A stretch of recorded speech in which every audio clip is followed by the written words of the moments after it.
This is Daniel Coosbury, and in this lecture, we're going to look at linear equations in one variable and proportions. A linear equation in one variable looks a lot like this. It's an equation which has one variable, which in this case we're just going to call it x right here, but it also has a variable that's exactly to the first power. So what makes it linear is that this is just an x. It's not an x squared or an x cubed or a square root of x. The linear part means that you just have this x here to the first power, no exponent at all. So it takes a form like this. So any equation that just has x's and maybe this is a constant or something, we'll call that a linear equation in one variable. There's two properties we're going to use to solve these linear equations. These are stuff that come up in algebra all the time, and you've seen it before, even if you haven't called it the addition property. But the addition property states that if we have two numbers that are equal to each other, a is equal to b, then if you add a third number, we'll call it c, to both sides of the equation, then the equation is still true. So we can take a equals b, add c to both sides, it gives us a true equation still. Similarly, we have the multiplication property. If you have two numbers that are equal to each other, a and b, you can multiply them on both sides by this c, the same number c, and it gives you a true equation still. And so these are two properties that really allow us to solve algebraic equations, and so stuff that if you've done algebra, you've used them before, whether you've called them these or not. So let's look at a couple examples. Example one, this is a two-step equation as we call it because we can solve it in two steps. And the two steps are actually going to use the two properties that were just on that last slide. So the first step in solving this is we want to try to get this term with the x by itself. And so to do that, we're going to move this 3 to the other side of the equation using the addition property. So the addition property says that we can do things like add the same number to both sides. In this case, I'm going to add 3 to both sides of the equation. And if I do this, on the left-hand side, I have a minus 3 and a plus 3, which end up canceling each other out. Negative 3 plus 3 gives you 0. And on the right-hand side, I have 63 plus 3, which gives me 66. So this equation becomes 6x, there's no plus, equals 66. Okay. All right, so I still want to get the x by itself, and so I'm multiplying it by an x over here. So in order to get that x by itself, I need to get rid of the 6 somehow. So I'll use the multiplication property, which says I can multiply both sides of the equations by the same number. In this case, I'm going to do sort of like multiply. I'm actually going to divide both these equations by the same number, and that number is going to be 6. So I'm going to divide both sides by 6, and on the left-hand side, it gives me 6 divided by 6, which 6 over 6 gives you 1, and that just goes away, and I end up with x by itself. On the right-hand side, I have 66 divided by 6, and that gives me 11. So my solution to this one is x is equal to 11. So I use these two properties to cancel out stuff on the side with the x so that I could get x by itself and get this nice little answer. So that's how stuff like that works. We're going to get more complicated linear equations here real quick. Here's one. Oops, I lost it. Here's one where we have x's on both sides and we have some parentheses stuff. And so one of our rules of thumb, when you see parentheses like this and some addition or subtraction going on, is we want to go ahead and distribute whatever's outside these parentheses. Go ahead and multiply that through, and we'll expand this out, and we'll end up with something we can work with. Let's distribute this 2 and multiply it by both of these things, and we'll distribute this 2 also and multiply it by both of those, and that'll expand out the equation. So if on the left-hand side, I end up with 2 times 4, which is 8, and then 2 times negative 3x, which gives me negative 6x. So I just kind of doubled everything in that parentheses. And then on the right-hand side, I have 2 times 2x, which gives me 4x, and 2 times 5, which gives me 10. So now I have an equation without parentheses, and I can keep working and use the addition and multiplication properties to get something nice out of here. So now from this step, I want to get all my x's on one side of the equation and all my not x terms on the other side. And so to do that, I'm going to start out by adding 6x to both sides. So on the left-hand side, I have negative 6x plus 6x. That equals 0. That goes away. And on the right-hand side, I have 4x plus 6x, which gives me 10x on the right-hand side. So I have the 6x on the left goes away. I just have an 8 there, and then I have a plus 10 here. So what I did, I just moved the negative 6x over by adding it. And now I need to get this constant term over to the left-hand side. So I'll do something similar. I'll just subtract it from the right-hand side and subtract it from the left-hand side. The addition property says I can do that. I can add stuff to both sides or subtract stuff from both sides. So that cancels out, and I end up with -2 on the left-hand side and 10x on the right-hand side. From here, I just have one step left. I need to get this 10 out of the way, so I will divide this side by 10, divide this side by 10, and I have this cancels. X is going to be equal to -1 over 5 if I simplify that fraction. So -2 over 10 is equal to -1 over 5. So I had to do several steps here. Notice what I did first when I saw these parentheses. I distributed everything, that expanded it. I got all the x's to one side and all the numbers to the other, and then I kind of solved it like a two-step equation to finish the job. Let's look at one more. So this one's just a little bit bigger looking, but we're going to use the same methods to solve this. So first, I see these parentheses, this x plus 9 in parentheses. I'm going to go ahead and expand that out by distributing. In this case, I've got to distribute this -4. There's a minus sign before this 4. So I'm going to distribute -4, multiply it by both of those pieces, and I'll just rewrite everything that's not involved in that. So I'll rewrite the 5x. And then this is going to be -4 times x, which is -4x. This is going to be -4 times 9, which is -36. And then on the right-hand side, I have 2x minus 3. Okay, so now I have something that I don't have any parentheses to worry about. So now, how about I combine these two like terms on the left-hand side next? So 5x minus 4x just gives me 1x over here. And I'll just rewrite everything. And now I'm in a situation like in that last example where I have some x's on both sides, some constants on both sides. So let's move everything, all the x's to one side and all the constants to the other. It doesn't really matter which side you pick. I'm going to go ahead and move the x's to the right side because I think that's going to work out nice for me. So if I subtract x from both sides, it cancels over here. And all that's left on the left-hand side is -36. On the right-hand side, I have 2x minus x, which just gives me 1x. And then a minus 3. Oops. And then from there, let's move that -3 over. So I'll add 3 to both sides. So on the right-hand side, I have -3 plus 3. That cancels out. And I just have x on the right side. And I have -36 plus 3 on the left-hand side, which is -33. So all that work just to get me x by itself. So again, notice what the first thing I did was I got rid of these parentheses by distributing, in this case, the -4, because there's a minus sign here. And then from there, I combined like terms that I saw. I got all the x's on one side, all the constants on the other, and by that point, I was done. So I finished that one up. We're going to encounter some linear equations that have fractions in them. So notice there's a variable here is z, but notice there's some fractions and things. And there's a couple methods you can use. We're going to want to try to get rid of the fractions. There's a few methods you can use. I like the method that's called, basically we can call it multiplying it both sides by the least common denominator.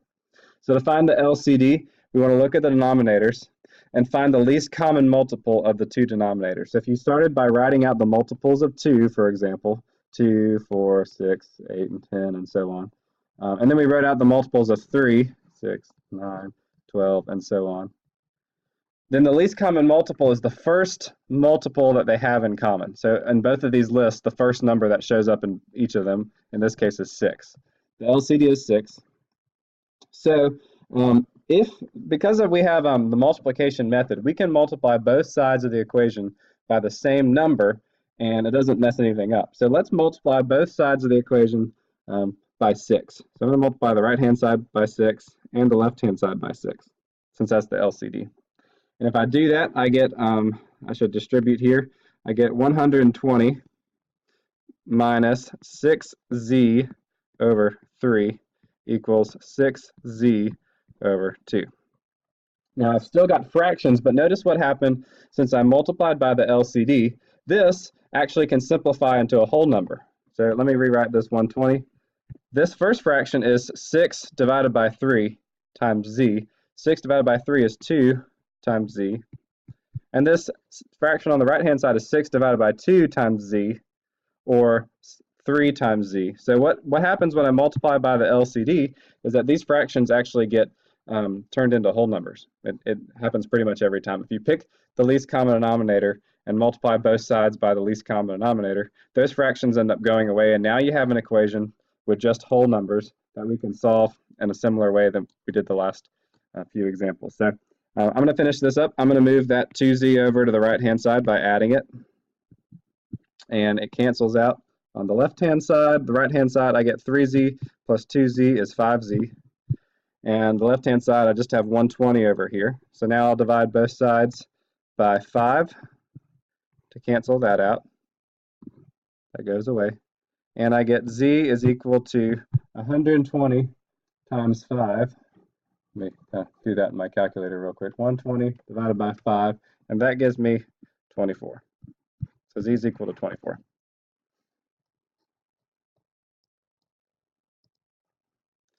All right, the other thing in this section are proportions, and proportions are also linear equations, but we have a different method to solving them. So proportion is basically two fractions that are equal to each other.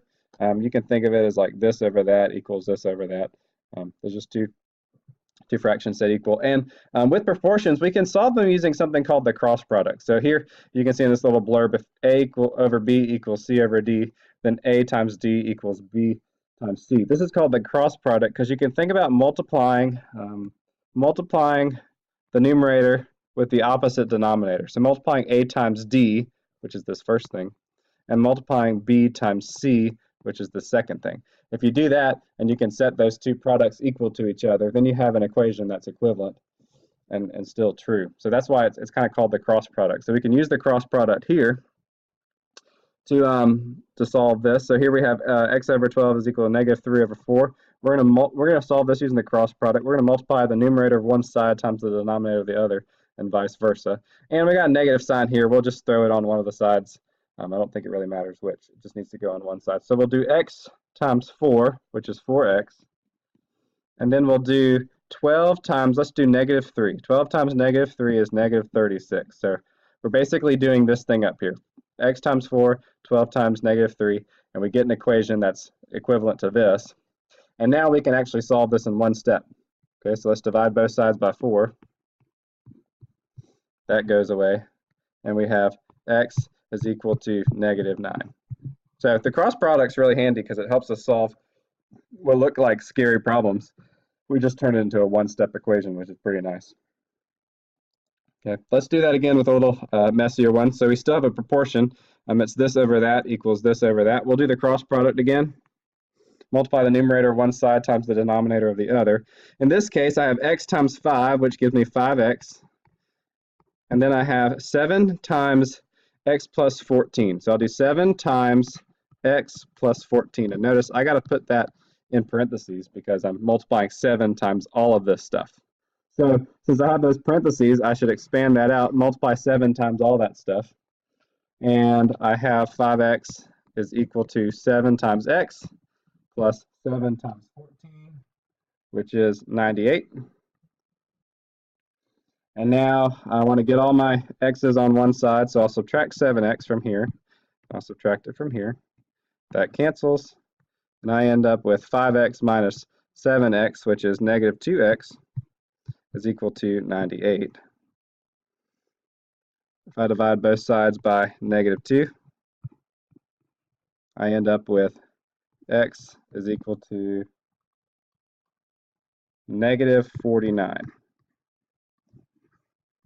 So again, I took this proportion, and once I did the cross product, I had a much kind of simpler looking equation that I can solve. I just expanded it out like I do every time I see these parentheses. Get all the x's on one side, all the constants on the other, and then it's a one or two step equation. Now, proportions are really useful, especially when you want to compare like two things, or if there's some sort of common ratio between things, we can use proportions. And so in word problems, we know we can use proportions because we see words like proportional here. So I'll read this. The number of gallons of water used when taking a shower is proportional to the time in the shower. A shower lasting 5 minutes uses 30 gallons of water. So how much water is used in a shower lasting 11 minutes? So since we know it's proportional, we're going to be able to set up some sort of proportion that looks like this. And I like to think of it as like, you know, this over that equals this over that. Sorry for my bad touchscreen handwriting.